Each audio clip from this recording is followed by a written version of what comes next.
জুলাই অভ্যুত্থান, বন্দুকের সামনে ছাত্র জনতা, মিছিল স্লোগানের ঐতিহাসিক অধ্যায় যেন আল মাহমুদের কবিতার মতো। এ মিছিল নিকট অতীত থেকে অনন্তকালের।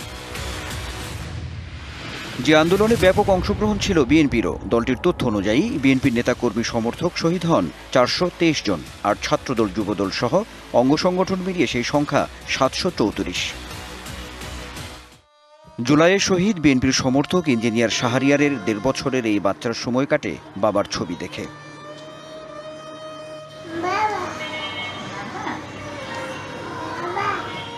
বাবার এই স্থির ছবি যদি শুনতে পেত এই ডাক, হয়তো ডুকরে কেঁদে উঠত। বাবা শব্দটা এখানেই যেন এক আকাশ দুঃখের, কষ্টের, ভীষণ শূন্যতার। মায়ের চোখেও জলে ভেজা জুলাইয়ের রক্তক্ষরণ, বুকে অনিশ্চিত জীবনের দীর্ঘশ্বাস। আমি খাবার দিব, সন্ধ্যার নাস্তাটা দিব, ওই টাইমে ও বলে কি যে না আমি এসে খাবো, আমি আধা ঘন্টার ভিতরে বাসায় ব্যাক করব, এটা বলে বের হয়। গুলি লাগে মিরপুর 2 কিডনি হাসপাতালের সামনে। ওই সময়টা যে কেমন হচ্ছিল এটা আসলে ব্যাখ্যা করে বোঝানোর মতো না। তখন আমার একটাই মনে হচ্ছিল যে ও বাঁচবে না, আমি এখন তাহলে এই ছেলে নিয়ে কিভাবে লাইফ পার করব। এখন আমার তো আর সুখের সংসার ফেরত আসবে না, আমার বাচ্চার মুখের বাবা ডাকা তো আর ফেরত আসবে না, কিন্তু বিচারটা যদি হয়। বিএনপি সমর্থক জুলাই আহত তরুণ নাদিমের এই উদাস চাহনির ক্যানভাসে শুধুই ফেলে আসা স্মৃতি। যে জুলাই কেড়ে নিয়েছে তার খেলাধুলা আর দুরন্তপনা। গুলিবিদ্ধ, ব্যথাকাতর পায়ের ভার আর বহন করতে পারছেন না নাদিম। নিজের চাওয়া পাওয়ার আর কিছুই নেই এই তরুণের। একটাই দাবি, রক্তের দামে পাওয়া জুলাইয়ের আকাঙ্ক্ষা যেন পূরণ হয়। স্নাইপার থেকে গুলি করে রাস্তায় হুইয়া, ওই টাইমে আমার পায়ে গুলি লাগে। আমাদের মনে করেন দাবি ছিল একটাই যৌক্তিক দাবি, যে স্বৈরাচারের পতন হোক, দেশটা সুন্দর হোক। এখনও তো ঠিক আছে, দেশ ওরকম হয় নাই, যেরকম আমরা চাইছিলাম ওরকম হয় নাই। জনগণকে ঠিক আছে এরকম না ঠগায়া জনগণের স্বার্থে ঠিক আছে সরকার কাজ করুক, এটুকুই চাওয়া। সমাজ থেকে বৈষম্য দূর করতে শোষণ নিপীড়ন বন্ধে জুলাই চেতনা বহমান থাকবে প্রতি ক্ষেত্রে, এমন প্রত্যাশা আহত ও শহীদ পরিবারের স্বজনদের। Anwar Hossain, DBC news, Dhaka.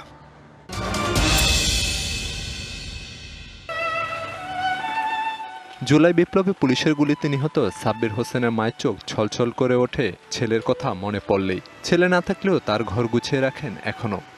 আমার সাথে 4-5টা কথায় মা কি করতেছে, আমি কাছে মা রুটি বানাচ্ছি। আমি আর তার সাথে কয়টা কথাও করতে পারিনি, শেষ কথা ওই কয়েছে। কিনলে ছেলে মেয়ে সংসারে শোনা যা দিত তাই দিয়ে দুইটা ছেলে মেয়ে আছে, লেখাপড়া খরচ চালাতাম, সংসারে কষ্ট হয়ে গেছে চালানের। ঝিনাইদহের শৈলকুপা উপজেলার মির্জাপুর গ্রামের সাব্বির গত 18 জুলাই আন্দোলনকারীদের খাবার দিতে গিয়ে পুলিশের গুলিতে নিহত হন। সাব্বিরের মৃত্যুর পর ব্যক্তি ও সংগঠন থেকে সহযোগিতা পেলেও এখন তা বন্ধ। সংসার চালাতে ভীষণ কষ্ট হচ্ছে পরিবারের। ওর টাকা দিয়ে আমাদের বেতন, আমার বেতন, আমার ভাইয়ের পড়ালেখার খরচ ওর টাকা দিয়ে চলছে। ঝিনাইদহের আরেক জুলাই শহীদ রাকিবুলের পরিবারেও শেষ হয়নি শোকের দীর্ঘ ছায়া। সন্তানের ছবি বুকে চেপে নীরবে কাঁদেন মা। হরিণাকুণ্ড উপজেলা বাসুদেবপুর গ্রামের বাসিন্দা রাকিবুল ঢাকার মিরপুরে পুলিশের গুলিতে নিহত হন। ছেলে দেশের জন্য জীবন দিয়েছে, তা নিয়ে গর্ববোধ হলেও পরিবর্তিত বাংলাদেশ নিয়ে হতাশ জুলাই শহীদের মা। শূন্যতা, কত স্মৃতি সেই ছোটবেলা থেকে, এই স্মৃতিগুলো নিয়েই বেঁচে আছি। কিছুই হয়নি, বরং আরো খারাপের দিকে। ভবিষ্যতে আরো কি হবে জানি না। এখন মনে হয় যে আমার মানিকের মৃত্যুটা যেন একেবারেই ব্যর্থ হয়েছে। এখন আর রাকিবুলের খোঁজ নেয় না কেউ, অভিযোগ পরিবারের সদস্যদের। প্রথম অবস্থায় যা দেখতাম, এখন আস্তে আস্তে কেন্দ্রেই তো ঝিমানো মতো। দেশ হয়তো বাংলাদেশ হয়তো থাকবে, পৃথিবী থাকবে, বাংলাদেশও থাকবে, কিন্তু এদের মূল্যায়ন থাকবে না, এদের নামগন্ধ মনে হয় থাকবে না। ঝিনাইদহ সমন্বয়ক শারমিন সুলতানাও বিপ্লবের মূলনীতি বাস্তবায়ন না হওয়ায় হতাশ। একটা বৈষম্যহীন সমাজ প্রতিষ্ঠার জন্যই এই আন্দোলনটা হয়েছিল, কিন্তু আমরা দেখছি তার বিকল্প একটা ব্যবস্থা পরিবর্তন না হওয়াতে আমরা তার সেই আকাঙ্ক্ষা বাস্তবায়ন দেখিনি। জুলাই আগস্টের চেতনা বাস্তবায়নে আবারও গণ অভ্যুত্থানের কথা বলেন তিনি। DBC news desk. 19 জুন চীনের কুনমিংয়ে চীন, বাংলাদেশ, পাকিস্তান ত্রিপক্ষীয় উপপররাষ্ট্রমন্ত্রী ও পররাষ্ট্র সচিব পর্যায়ের বৈঠক হয়। বৈঠকে 3 দেশের একটি প্ল্যাটফর্ম গঠনের বিষয়ে বিস্তারিত আলোচনা হয়। 21 জুন এ বিষয়ে বাংলাদেশের পররাষ্ট্র মন্ত্রণালয় বিজ্ঞপ্তি দেয়।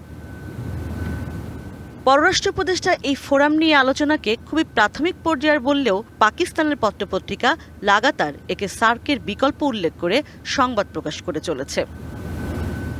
আন্তর্জাতিক সম্পর্ক বিশ্লেষকদের মতে এ ধরনের ফোরামের কার্যকারিতা কি তা স্পষ্ট নয়। এর আগে সার্ক বা বিমস্টেক হয়েছে, তাতে আঞ্চলিক সহযোগিতা গতি পায়নি বলেই মত তাদের।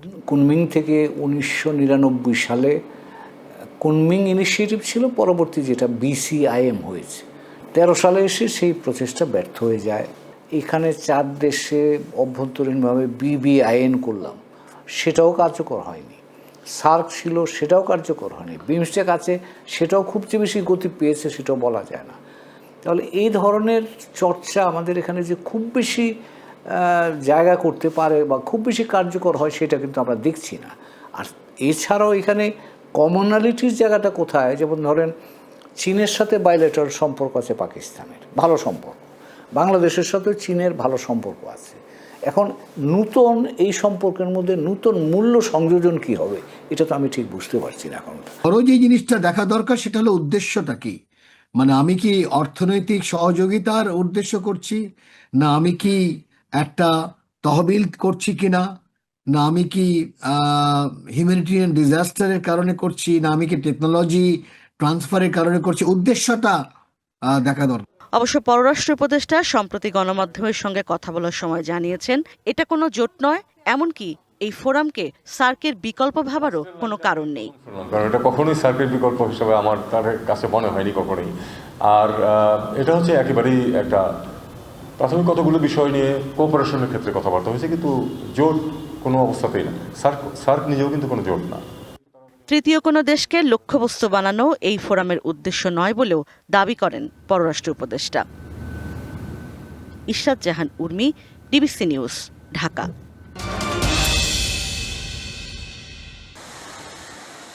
একক দেশ হিসেবে বাংলাদেশের তৈরি পোশাকের সবচেয়ে বড় বাজার যুক্তরাষ্ট্র।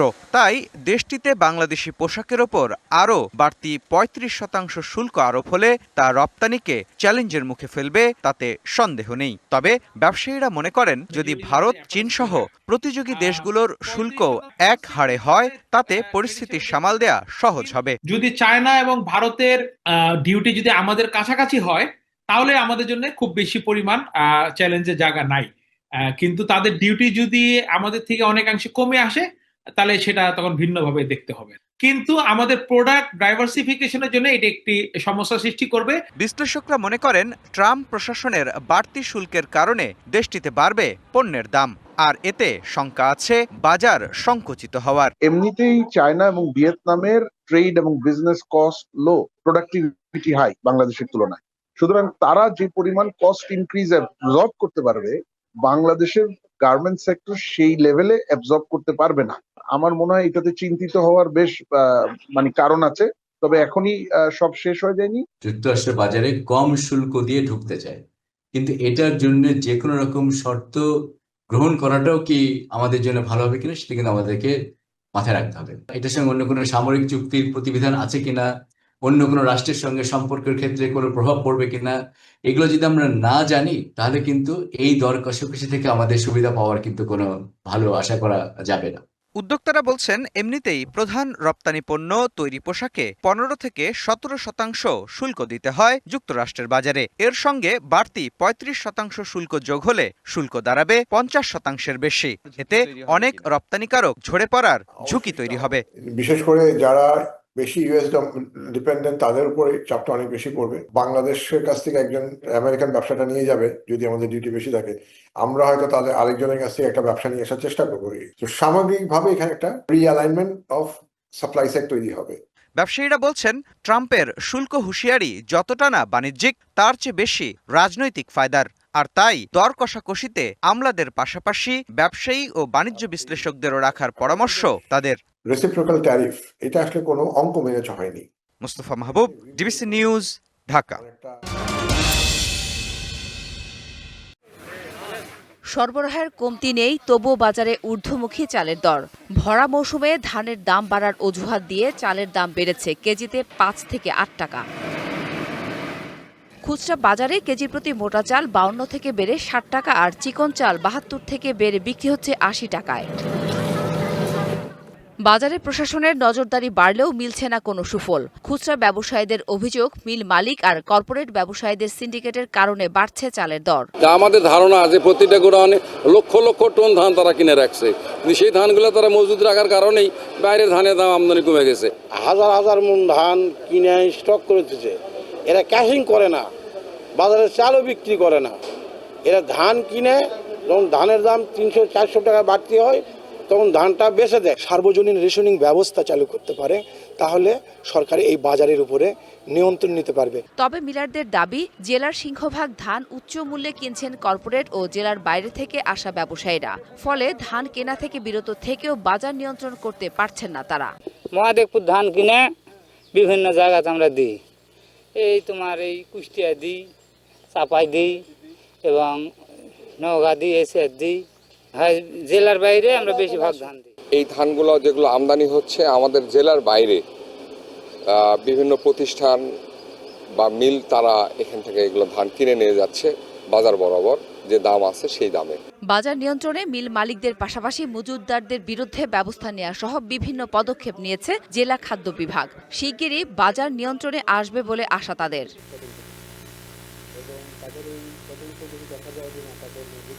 মিল মালিকদের পরামর্শ, সরকারকে নির্ধারণ করে দিতে হবে চালের বাজার দর, আর এতে নিয়ন্ত্রণে আসবে ধান ও চালের বাজার। DBC news desk.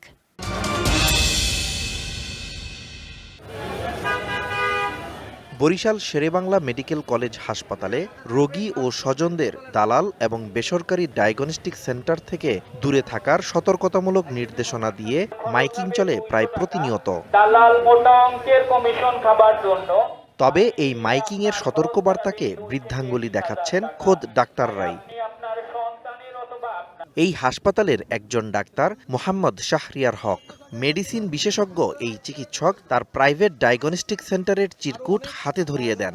রোগীরা জানান, সরকারিভাবে কোনো টেস্ট করে আনলে সেটা গ্রহণ করেন না তিনি, এমনকি নিজের ডায়াগনস্টিক থেকে টেস্ট না করালে সেই রিপোর্টও দেখেন না। লাইফ কেয়ার এইটা মানে এইখানে যাইতে বলছে, এর জন্য আমরা এখানে যাচ্ছি। আমাদের বলছে এই টিকিটটা দিয়েছে, বলছে তোমরা এখানে যাও, কইরা নিয়ে আসো। ডাক্তারের তার সাজেস্ট হয়েছে, পরামর্শ হয়েছে যে আপনারা যদি ভিতর দিয়ে করান তাহলে আপনার রিপোর্টগুলো স্পষ্ট পরিষ্কার পরিচ্ছন্ন আসে না। অভিযোগের পুরোটাই অস্বীকার করেন হাসপাতালের এই চিকিৎসক। না, আমি এখানে রোগী দেখিও না, এদের আমি রোগী দেখিও না, যাইতে বলিনি।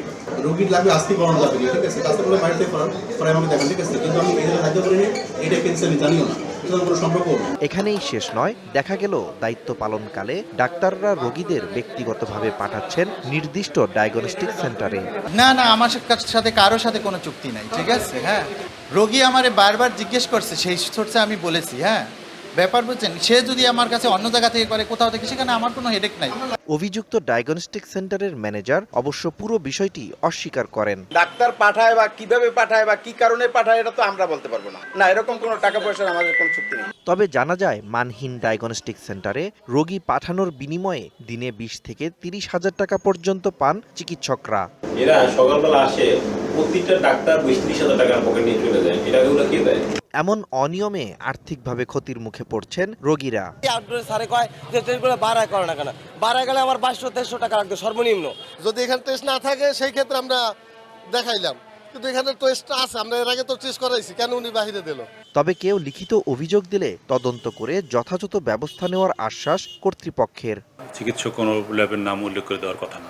অভিযোগ যদি আমরা পাই, যদি আমরা সুনির্দিষ্ট অভিযোগ পাই, তাহলে আমরা তদন্ত করে বিষয়টা সত্যতা যাচাই করে ব্যবস্থা নেওয়া। কর্মকর্তা বা কর্মচারী তারা যেন নীতির বিরুদ্ধে কাজ করাটা এটা তো অনৈতিক একটা কাজ। এ ব্যাপারে কোনো আমরা আমাদের বিভাগীয় পরিচালক স্বাস্থ্য কার্যালয়ে কোনো ধরনের ছাড় দেওয়ার কোনো সুযোগ নেই।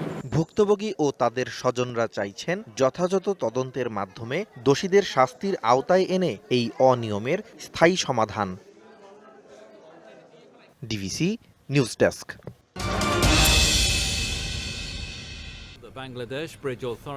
2026 সালের জানুয়ারি থেকে শুরু হচ্ছে ভোলা বরিশাল সেতুর নির্মাণ কাজ।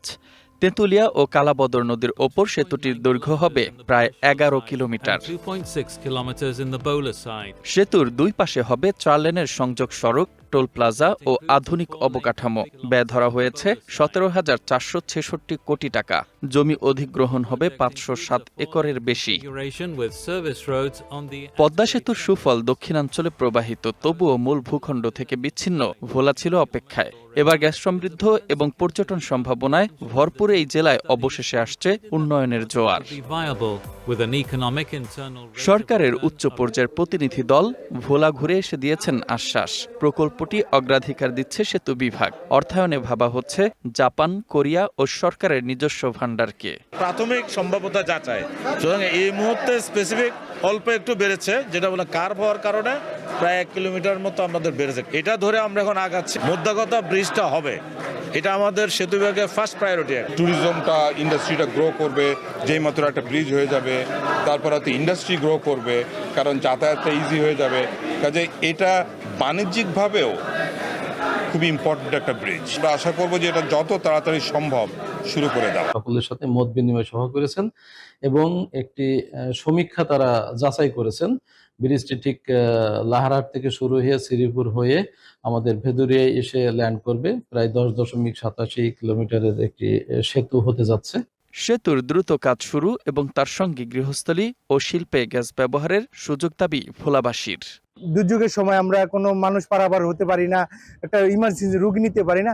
আমি আশ্বাস করি যে এই ভোলা ব্রিজ হলে আমরা এই অভিশাপ থেকে টোটাল ভোলাবাসী, দল বল নির্বিশেষে সবাই এটার অভিশপ্ত মুক্ত হব। সব ক্ষেত্রে ভোলার মানুষের এই দাবিটি যদি পূরণ হয়, তাহলে আমি মনে করি যে ভোলার প্রত্যেকটা সেক্টরে আমূল পরিবর্তন আসবে বলে আমি মনে করি। ভোলা বরিশাল সেতু হলে এটা অর্থনৈতিক, এই দক্ষিণাঞ্চলের অর্থনৈতিক বিপ্লব সাধিত হবে। ভোলা বরিশাল সেতু হতে পারে বাংলাদেশের নতুন অর্থনৈতিক করিডোর, যা ভোলাকে এনে দেবে এক নতুন ভোর, এমন আশা ভোলাবাসীর। DBC news desk. আগুনে পুড়িয়ে একটি পাত্রকে হাতুড়ি দিয়ে পিটিয়ে কাঁসার তৈরি জিনিসপত্র তৈরি করছে 7 থেকে 8 জন মানুষ। আর হাতুড়ির টুংটাং শব্দে সকালে ঘুম ভাঙে এই এলাকার মানুষের। প্রায় 300 বছরের পুরনো ঐতিহ্যবাহী এই শিল্পকে ধরে রেখেছে এই অঞ্চলের মানুষ। এর সুনাম রয়েছে দেশ বিদেশ জুড়েও। আগুনে পুড়িয়ে কাঁসা পিতল থেকে বানানো হচ্ছে থালা, বাটি, জগ, কলস, গ্লাস ও চামচ সহ বিভিন্ন জিনিসপত্র। তবে কাঁচামাল সংকটের পাশাপাশি কাঁসা পিতলের দাম বাড়ায় প্রভাব পড়েছে বেচাকেনায়। একসময় পুরো শহর জুড়ে প্রচলিত এই ব্যবসা এখন প্রায় বিলুপ্তির পথে। রাং, তামা, কাঁসার দামটা হলো বৃদ্ধি, এই জন্য বাংলাদেশে আমাদের আয় রোজগারটা কম হচ্ছে। যে পরিমাণে আমাদের দরকার সে পরিমাণে পাচ্ছি না, যদি দাম প্রচুর পরিমাণে। সরকার সহযোগিতা করতো তাহলে আমরা মনে হয় এই কাজটা আরো উন্নত মানে আরো ভালোভাবে আমরা করতে পারতাম। মজুরি কম হয় অনেকেই এই পেশা ছেড়ে যোগ দিচ্ছেন অন্য পেশায়। তবে আরামবাগ, আজাইপুর, বটতলাহাট ও শঙ্করবাটির এলাকার লোকজন এখনো ধরে রেখেছেন এই ব্যবসা। আর এই শিল্পকে টিকিয়ে রাখতে সরকারি পৃষ্ঠপোষকতার দাবি মালিক শ্রমিকদের। এই শিল্পটা ধ্বংসের দিকে, কারণ এখানে কাঁচামালের স্বল্পতা, কাঁচামাল না পাওয়ার জন্য পণ্যের দাম অনেক বেড়ে যাচ্ছে। কাঁসা পিতল যে একটা ঐতিহ্যবাহী, এর যে অর্থনৈতিক একটা সুবিধা ছিল, সেই সুবিধা থেকে বঞ্চিত হচ্ছে আমরা। সরকারের একটা ভূমিকা থাকা উচিত এই বিশেষ করে চাঁপাইনবাবগঞ্জের কাঁসা পিতল শিল্পকে রক্ষা করার জন্য। অপরদিকে এই শিল্পকে টিকিয়ে রাখতে সব ধরনের সহযোগিতার আশ্বাস জেলা প্রশাসকের। সেই সাথে জিআই পণ্য হিসেবে স্বীকৃতি দিতে চলছে চেষ্টা।